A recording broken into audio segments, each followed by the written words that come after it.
बच्चों, आज हम व्याकरण में एक नया अध्याय शुरू कर रहे हैं, पत्र लेखन। आप लोगों ने पिछली कक्षाओं में पढ़ा है पत्र कैसे लिखे जाते हैं। आजकल पत्र लेखन का महत्व कम है क्योंकि बहुत टेक्नोलॉजी बढ़ गई है। मोबाइल, कंप्यूटर, इन सभी के द्वारा भी आसानी से हम अपनी बात दूसरों तक पहुंचा सकते हैं। कई और भी बहुत सारे माध्यम हैं जिनके द्वारा हम अपनी बात को पहुंचा सकते हैं, किंतु पत्र लेखन का भी अपना महत्व है। आज भी पत्र लिखे जाते हैं और अपने विचारों का आदान प्रदान किया जाता है। तो आज हम पत्र लेखन के बारे में पढ़ेंगे। पत्र क्या होते हैं, कितने प्रकार के होते हैं, पत्र लिखते समय हमें किन बातों का ध्यान रखना चाहिए, इन सब बातों पर हम ध्यान रखेंगे, इन सब बातों का। तो सबसे पहले हम देखते हैं पत्र क्या होते हैं। पत्र लिखना एक कला होती है, एक आर्ट होता है। पत्र कैसे लिखा जाता है? हर व्यक्ति अगर कोई अनौपचारिक पत्र लिख रहा है तो उसकी अपनी भाषा होती है। हर व्यक्ति अलग अलग तरीके से अपना पत्र लिखता है। तो ये भी एक कला है, आर्ट है कि उसने कैसे शब्दों का प्रयोग किया। और यदि हम जो लोग चाहते हैं कि हाँ वो पत्र लेखन एक कला के रूप में उसे अपनाएं, तो वे अपने रिश्तेदारों को और जगह जगह पे पत्र लिखकर इसका अभ्यास भी कर सकते हैं। पत्र में जब पत्र लिखता है कोई, तो पत्र लिखने वाले और पत्र पाने वाले के बीच में एक सामंजस्य स्थापित हो जाता है। जब पत्र लिखने बैठता है पत्र लेखक, तो वह सोचता है कि वह मैं सामने वाले को पत्र लिख रहा हूँ, उसे लिख रहा हूँ, तो वह कैसा है, क्या है, मुझे क्या कहना है, तो वह सोचते हुए, उसके बारे में सोचते हुए वह पत्र लिखता है। तो उसमें लिखने वाले में और पाने वाले के बीच में एक सामंजस्य स्थापित हो जाता है। तो इस तरह पत्र लेखन एक कला है और अपनी बात दूसरों तक पहुंचाने का एक माध्यम है, सशक्त माध्यम जिसको कह सकते हैं। कि आज भी पत्र लेखन का महत्व बना हुआ है। इतनी टेक्नोलॉजी के बीच भी पत्र लेखन बहुत महत्वपूर्ण है, इसलिए इसके बारे में जानना आपके लिए अति आवश्यक है, बहुत आवश्यक है। तो पत्र अपनी बात दूसरों तक पहुंचाने का माध्यम होते हैं। पत्र लिखते समय हमें कुछ बातों का विशेष ध्यान रखना चाहिए, जैसे भाषा सरल और प्रभावशाली होनी। पत्र की जो भाषा है वो सरल हो और प्रभावशाली हो। प्रभावशाली कैसे होगी? कि आप शब्दों का जो चयन करें वो बहुत अच्छा करें। आम बोलचाल की भाषा के शब्द उसमें ना हो और उसमें बहुत अच्छे शब्द का चयन बहुत अच्छा हो और भाषा प्रभावशाली हो, सरल हो, सरलता से वो समझ में आ जाए पत्र कि आप क्या लिखना चाह रहे हैं, वो बात सरलता से सामने वाले तक पहुंच जाए। तो सबसे महत्वपूर्ण बात है कि भाषा सरल और प्रभावशाली होनी चाहिए पत्र की भाषा। दूसरा और ध्यान रखने योग्य हमारे लिए जो बिंदु है वो है लिखने का उद्देश्य स्पष्ट हो। कि पत्र लिखने का जो उद्देश्य है वह स्पष्ट होना चाहिए कि आपने किस एम से उसे पत्र लिखा है। जो भी पत्र आप सामने वाले को जिसे भी लिख रहे हैं, वो पत्र आपने किस उद्देश्य से लिखा है, वह उद्देश्य उससे बिल्कुल स्पष्ट होना चाहिए। तीसरा है कि कम से कम शब्द, कि पत्र अनावश्यक बहुत लंबा चौड़ा न होकर उसमें बहुत सीमित मात्रा में शब्द हो, शब्दों की सीमा हो, कम से कम शब्द हो। बहुत निबंध की तरह पत्र नहीं हो कि बहुत ही लंबा पत्र लिख दिया तो पढ़ेगा कौन, पढ़ने वाला भी सो जाएगा पढ़ते पढ़ते। तो पत्र छोटा हो, उसमें कम से कम शब्द हो और उद्देश्य स्पष्ट हो कि जो आप कहना चाह रहे हैं वो एकदम स्पष्ट हो।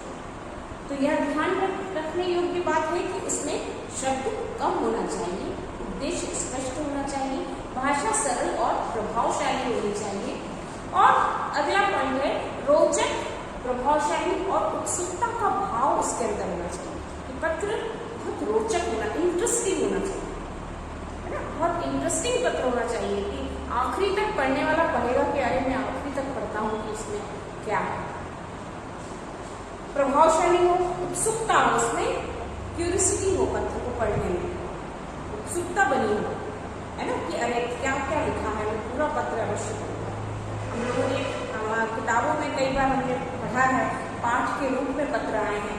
जवाहरलाल नेहरू ने इंदिरा जी को पत्र लिखे हैं, महात्मा गांधी के बहुत सारे पत्र हैं जो आज भी संग्रहालयों में संग्रहित किए गए हैं, सुरक्षित रखे गए हैं कि आने वाली पीढ़ी उन्हें पढ़े कि वो इतने अच्छे पत्र लिखे गए हैं।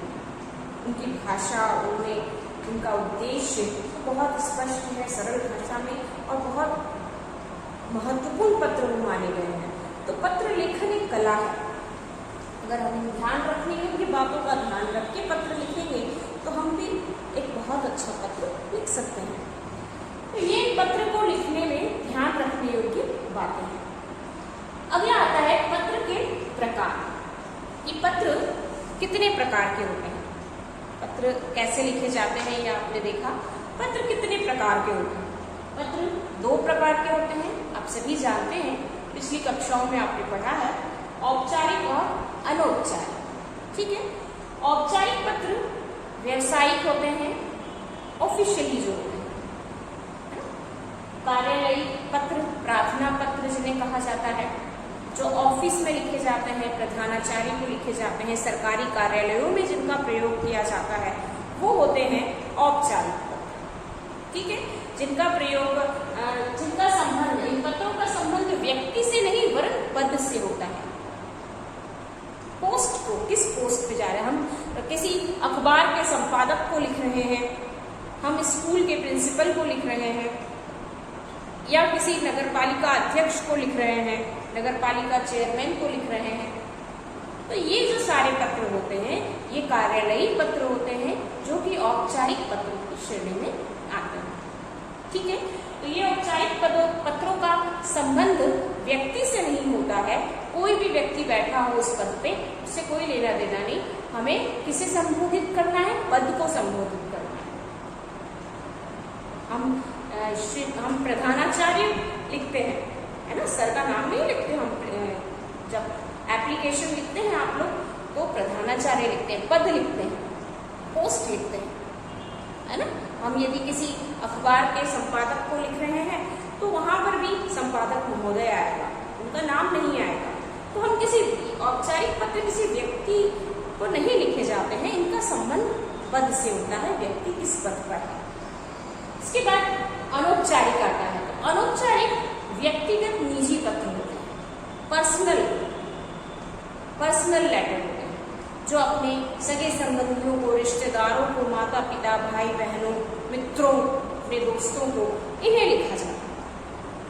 तो इनका संबंध व्यक्ति से होता है, क्योंकि ये व्यक्तिगत पत्र होते हैं, अपनी पर्सनल बातें जिनमें लिखी जाती है ना, पर्सनली हम जिसे लिखते हैं। तो वो सारे पत्र व्यक्तिगत पत्र में आते हैं, जो हम अपने रिश्तेदारों को, अपने सगे संबंधियों को और अपने मित्रों को लिखते हैं, दोस्तों को लिखते हैं, वो आते हैं अनौपचारिक पत्र के अंतर्गत। तो आपने ध्यान से सुना है, मैंने बताया औपचारिक और अनौपचारिक। औपचारिक पत्र व्यावसायिक, कार्यालयी पत्र, प्रार्थना पत्र होते हैं। इनका संबंध व्यक्ति से नहीं पद से होता है, जबकि अनौपचारिक पत्र व्यक्तिगत पत्र होते हैं और इनका संबंध व्यक्ति से होता है। ठीक है, तो पत्रों के प्रकार तक आपने पढ़ा। इसके बाद हम पत्रों के प्रारूप के बारे में देखेंगे कि इन पत्रों का प्रारूप, फॉर्मेट क्या होता है। औपचारिक का फॉर्मेट क्या होता है, अनौपचारिक का फॉर्मेट क्या होता है। तो अब हम पत्र के फॉर्मेट को देखेंगे। तो बच्चों, अब हम बात करेंगे पत्रों के प्रारूप पर। औपचारिक पत्र का क्या प्रारूप होता है और अनौपचारिक पत्र का क्या प्रारूप होता है, फॉर्मेट क्या होता है। सबसे पहले हम देखते हैं औपचारिक पत्र। औपचारिक पत्र में आप ये बात अच्छी तरह से जानते हैं कि सभी पत्रों में, दोनों तरह के पत्रों में हमेशा लेफ्ट साइड से शुरू किया जाता है ना। सारी एंट्रीज किधर होती है, लेफ्ट साइड। ये आपको ध्यान रखना है, चाहे वो औपचारिक हो चाहे अनौपचारिक हो। दोनों ही तरह के पत्रों में आपको लेफ्ट साइड पर ही शुरू करना है और लेफ्ट से ही एंड करना है।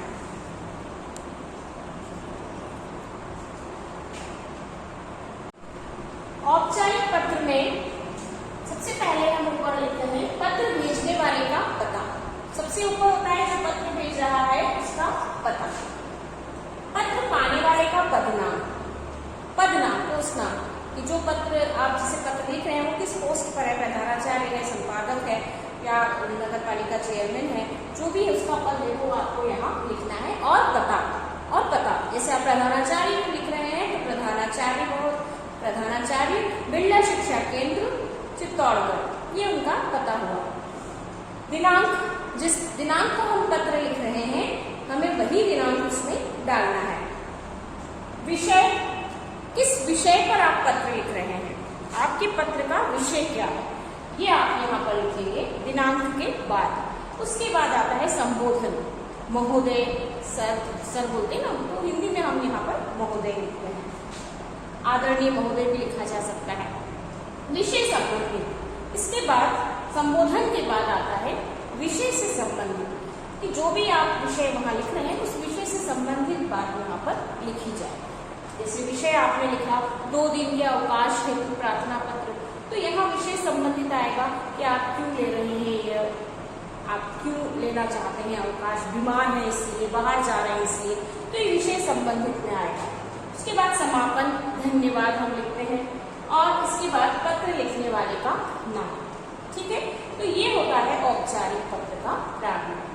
पत्र भेजने वाले का पता, पत्र पाने वाले का पदनाम और पता, दिनांक, विषय, संबोधन यानी हम जिसे पत्र हम लिख रहे हैं उन्हें हम क्या कहकर पुकारते हैं, है ना। अगर बड़े हैं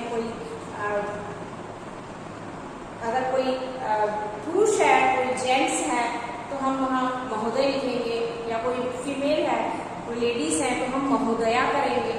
तो इस तरह से हमें संबोधन में इस बात का ध्यान रखना है। विषय संबंधित, समापन, पत्र लिखने वाले का नाम, अंत में आपका नाम। तो ये हुआ औपचारिक का। इसके बाद है अनौपचारिक। अनौपचारिक है ऊपर फर्स्ट तो दोनों का सेम है, पत्र भेजने वाले का पता, यहाँ पे पत्र भेजने वाले का पता, दिनांक आ जाएगा। इसके बाद आपको पद नाम नहीं लिखना है, डायरेक्ट दिनांक आएगी, फिर संबोधन आ जाएगा। पते के बाद दिनांक और फिर संबोधन, कि आप किसे पत्र लिख रहे हैं, पिताजी को लिख रहे हैं, भाई को लिख रहे हैं, मित्र को लिख रहे हैं, ये यहाँ पर आ जाएगा। अभिवादन, पिताजी हैं हमसे बड़ों के लिए, हम पूजनीय, चरण स्पर्श, ना इसका प्रयोग करते हैं अभिवादन में। और यदि आपके मित्र हैं तो नमस्कार, छोटे हैं तो स्नेह। तो इस तरह से अभिवादन, जैसा आप ऊपर जिनको पत्र लिख रहे हैं उनके संबोधन के आधार पर यहाँ पर अभिवादन भी होगा। इसके बाद संदेश, कि आप पत्र के द्वारा क्या बात कहना चाहते हैं, आप क्या कहना चाहते हैं, ये यहाँ संदेश में आ जाएगा। इसके बाद अंत में वही पत्र लिखने वाले का भेजने वाले से संबंध, चूंकि ये व्यक्तिगत पत्र है और अनौपचारिक पत्र है, व्यक्तिगत जिसे कहा जाता है, तो यहाँ पर हम पत्र किसे लिखते हैं, अपने रिश्तेदारों को, अपने सगे संबंधियों को, अपने मित्रों को लिखते हैं। तो यहाँ पर आपका उनसे क्या संबंध है ये लिखा जाएगा। आपने यदि पिताजी को पत्र लिखा है तो आप लिखेंगे आपका पुत्र या आपकी पुत्री, है ना। यदि आपने दोस्त को लिखा है, मित्र को, तुम्हारा मित्र, तुम्हारी सहेली, उसके बाद आपका नाम। तो ये दोनों ही प्रारूप आपके सामने है, आप ध्यान से उन प्रारूप को ध्यान में रखकर आपको पत्र लिखना है। बच्चों, अब आपको अपनी कॉपी में इन पत्रों को लिखना है। जैसे प्रारूप मैंने बताया उसी प्रारूप के अनुसार आप इन पत्रों को अपनी कॉपी में लिखेंगे। बस सेवा प्राप्त करने के लिए अपने प्रधानाचार्य को पत्र लिखिए। शुल्क मुक्ति, फीस माफी हेतु अपने विद्यालय के प्रधानाचार्य को पत्र लिखिए। टीवी से दूर रहने के लिए छोटे भाई को पत्र लिखिए। चिड़ियाघर की सैर का वर्णन करते हुए अपने मित्र को पत्र लिखिए। 2 औपचारिक है, 2 अनौपचारिक है। इन पत्रों को आप अपनी कॉपी में कंप्लीट करेंगे। कोई भी परेशानी यदि आपको आती है, नहीं आता है, तो आप मुझसे पूछ सकते हैं, ठीक है। और ये चारों पत्र आपको अपनी कॉपी में करना है।